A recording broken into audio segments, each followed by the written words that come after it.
On termine cette édition avec Nicolas Rongeard. Bonjour. Bonjour Delphine. Vous êtes consultant crypto et blockchain chez KPMG et on va parler de cette actu des cryptos ensemble en commençant par Visa qui lance sa plateforme de tokenisation d'actifs. Exactement, ça fait beaucoup de mois qu'on entend parler de Visa dans le domaine des cryptoactifs. Ils ont d'ailleurs publié un rapport le mois dernier sur les stablecoins et sur la dynamique actuelle. Donc finalement, cette annonce s'inscrit dans la dynamique qui est celle de la tokenisation d'actifs.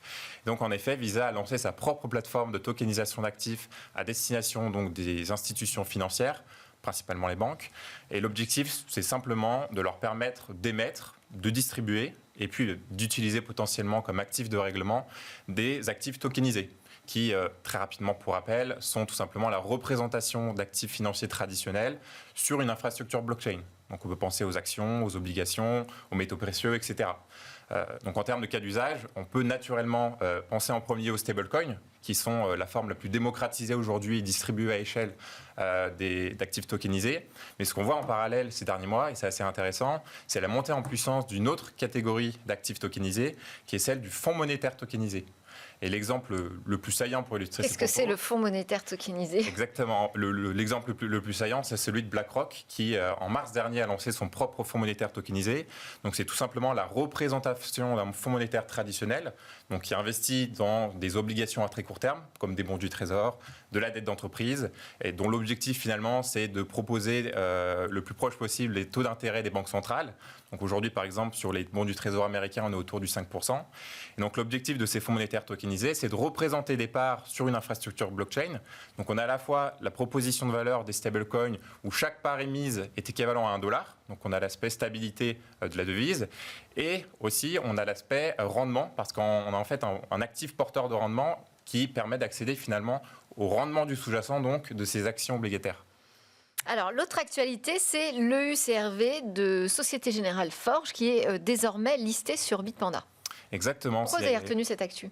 En réalité, c'est une démarche qui a été accélérée donc, par l'obtention de leur licence d'établissement de monnaie électronique en juillet dernier, conformément à la réglementation européenne MiCA et sur le volet stablecoin.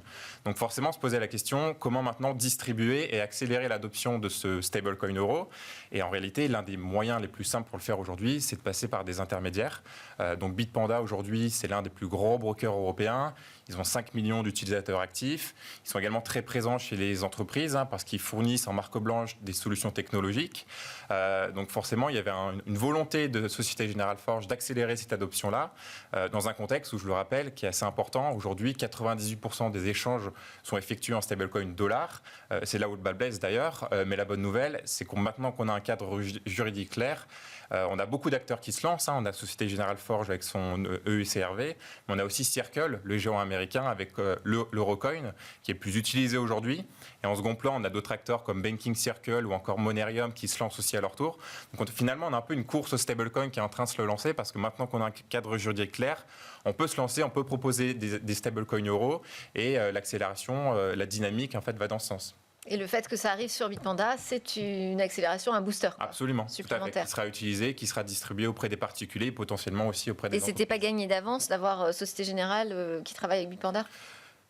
Aujourd'hui, c'est l'un des derniers brokers européens, donc ça fait sens finalement, parce que pour l'instant, le stablecoin était listé uniquement sur Bitstamp, qui est un échange crypto, et qui a été racheté d'ailleurs par l'américain Robinhood. Donc finalement, ça fait assez sens, et ça va dans la continuité de Bitpanda aussi, de sa volonté d'adresser le marché européen, et de proposer des actifs régulés, et en l'occurrence basés sur l'euro pour le stablecoin-là.